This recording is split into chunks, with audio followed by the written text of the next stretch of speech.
ఇది మీరు మామూలుగా మీరు హైదరాబాద్ అన్ని సిటీలో చూస్తారు, మీరు ఇళ్ళ పక్కన ఉంటాయి, మీరు దారిలో కొంచెం గ్రీన్ పార్కుల్లో అట్లా కూడా ఈ చెట్లు ఉంటాయి. ఇది కామంచి, కాయ ముగ్గిపోతే నల్లగా ఉంటుంది, ఆకు చిన్నది మిరప ఆకులో ఉంటుంది, మిరప ఫ్యామిలీ. కామంచి ఇక్కడ గాజు కూర అంటారు వీళ్ళు. అలాగే ఇది కామంచి. ఇది మామూలుగా ఏంటంటే మనం కామంచి కూర వండుకోవచ్చు, ఒకసారి వీడియో చేసాం మనం కామంచి కూర వండుకోవచ్చు అని. కానీ ఇక్కడ దీంతో స్నాక్స్ చేస్తారు. మామూలుగా అయితే కళ్ళు నంచుకోవడానికి పెట్టుకుంటారు స్నాక్స్, అవి స్టఫ్ అనమాట. మామూలుగా కూడా అన్నంలో తినడానికి, సద్దన్నంలో నంచుకోవడానికి అది చేసుకుంటారు. పొట్లం అంటారు, పొట్లం కూడా మీకు చూపిస్తాను అలాగే పొట్లం ఎలా చేస్తారు. ఈ ఆకులు ఉన్నాయి కదా లేకపోతే ఇవన్నీ కట్ చేసి చిన్న చిన్న ముక్కలు చేసి ఒక ఆకులో వేస్తారు, టేకాకు లేదా అరిటాకులో వేస్తారు. వేసి కొంచెం కారం ఉప్పు చల్లేసి పచ్చిమిరకాయలు ఉల్లిపాయలు చల్లేసి పొట్లం కడతారు, ప్యాక్ చేస్తారు. చేసి దాన్ని నిప్పులు ఉంటాయి కదా, పొయ్యిలో నిప్పులు ఆ కింద పెట్టేస్తారు. పెట్టేస్తే అది ఓవెన్, న్యాచురల్ ఓవెన్ అది. అలా ఆకంతలోంచి వీటెళ్ళి మగ్గిపోయి లోపల మెత్తగా ఉడికిపోద్దండి. ఉడికిపోయాక కొంచెం కొంచెం తింటారు అన్నమాట. తింటే ఇది రక్తహీనత పోగొడుతుంది, హిమోగ్లోబిన్ పెరుగుతుంది. ఎవరికైతే బ్లడ్ తగ్గిపోయి కొంచెం ఉబ్బిపోయి కాళ్ళు ఉబ్బిపోయి ఆయాసం వచ్చేస్తుంది అనుకోండి, లేదా జాండీస్ అనేది వచ్చారనుకోండి, అలాంటప్పుడు పెడతారన్నమాట. పెడితే రక్తహీనత తగ్గుద్ది, బ్లడ్ ఇంప్రూవ్ అవుద్ది. వారానికి ఒకసారి పెడతారు, ఒక నెలలో వాళ్ళు మంచి బ్లడ్ పెరుగుద్ది అనమాట.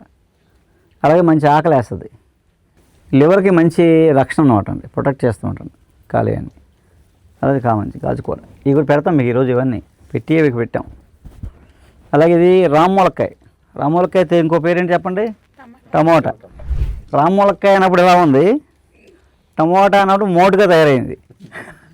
అందుకోండి ఇది దేశవాళీ, కానీ మామూలుగా మనకి బెంగళూరు టమాటాలు వస్తాయి పెద్దవి, రాయిలే ఉంటాయి. ఉడకో కొత్త తెగవో ఉడకో అరగో 2 నెలలు ఉన్న అలాగే ఉంటాయి. ఇది మామూలుగా ఇది దేశవాళీ లేనిది. ఇది కాకుండా బెంగళూరు టమాటా ఇంకా పొడుగ్గా ఉంటుంది, కోలగా, అవి గట్టిగా ఉంటాయి. అసలు టమోటా ఇది. ఈ టమోటా పొల్లగా ఉండదు, ఇది పొల్లగా ఉంటుంది, స్వీట్ ఉంటుంది. మామూలుగా ఈ టమాటా కూర వండితే పులుపు వేయక్కల, పులుసులో వేసామనుకోండి పులుపు మనం విడిగా వేయక్కల. మనం చింతపండు బదులు ఇది వేసేవారు, టమాటా వేసి సాంబార్ పెడితే పులుపు వేయక్కలు. రాములక్కాయ ఇది ఒకసారి వేస్తే మీకు 5-6 ఏళ్ళు 10 ఏళ్ళు ఆ చెట్టు అలా ఎదుగుతూనే ఉంటుంది, మీకు కాపు కాస్తూనే ఉంటుంది. మధ్యలో కొంత గ్యాప్ ఇచ్చినా ఎక్కువ కాయ వస్తూ ఉంటుంది. ఇప్పుడు పందిరి వేసాం అనుకోండి పాకేస్తుంది, టమాటా పాదులాగా అంత. ఇవి కంచెడి పువ్వులు అంటారు. మనం దేవకాంచనం ఉంది కదా, దేవకాంచనం చెట్లు వేస్తాం, ఆ పువ్వులు ఇది ఒకటే ఫ్యామిలీ. ఇది ఇక్కడ ఉండే కలర్ ఇది. ఈ కంచెడి పువ్వులు కూర వండుతారు. ఈరోజు మీకు కూర ఇదే, కంచెడి పువ్వులు బఠానీ, పచ్చి బఠానీ కంచెడి పువ్వులు కలిపి కూర వండుతున్నాం అంటే చాలా టేస్టీగా ఉంటుంది. స్మెల్ అదిరిపోద్ది, వాసన. ఇది మామూలుగా పువ్వు మంచి ఫ్లేవర్. దీంతో కర్రీ చేస్తున్నప్పుడు ఇవి నాగలదుంప. ఈ దుంపతో కూడా మీకు ఒక కర్రీ డిష్ చేస్తాం అంటే. ఇది కందమూలాల్లో ఇది ఒకటి ఇక్కడ చేస్తాం. ఆ పక్కన జలబ్రాహ్మితో మీకు మధ్యాహ్నం షర్బత్ ఇస్తాం, చట్నీలో కూడా వేయచ్చు. మెమరీ అంటే అది స్ట్రెస్ లెవెల్స్ తగ్గుతాయండి. అది బ్యాకోపా మునీర్ అంటారు, బ్యాకప్ సైడ్స్ ఉంటాయి అందులో.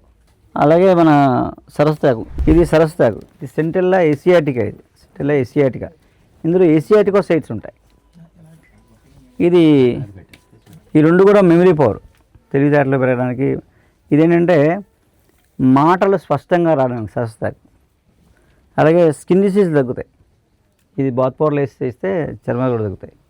ఇది ఇక్కడ కంద, ఇది సరే ఎంత ఉందో కాదు, ఒక 6-7 కేజీలు ఉంటుంది కంద. ఇది మనం వేసిందే. హలో అండి, మార్నింగ్ బ్రేక్ఫాస్ట్ ఒక 10 ఐటమ్స్, ఇప్పుడు ఒక లంచ్లో ఒక 20 ఐటమ్స్ వరకు 20+ ఐటమ్స్ తిన్నాము.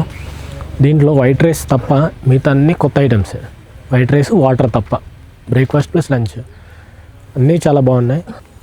ఇలాంటి ఫుడ్ తింటే డీటాక్స్ ఒక్కసారి ఇయర్లీ వన్స్ ఒకసారి తిన్నా ఇయర్ మొత్తం డీటాక్స్ అవుతాను డాక్టర్ గారు చెప్పారు.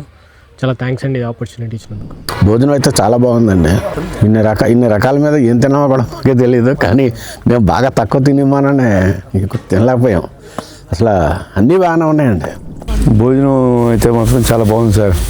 ఇటువంటి భోజనానికి జీవితంలో ఇదే ఫస్ట్ టైం తినడం అనేది. పెరుగు కానీ ఆ నెయ్యి కానీ ఆ టేస్ట్లు మేము ఎప్పుడు తెలియదు మాకు.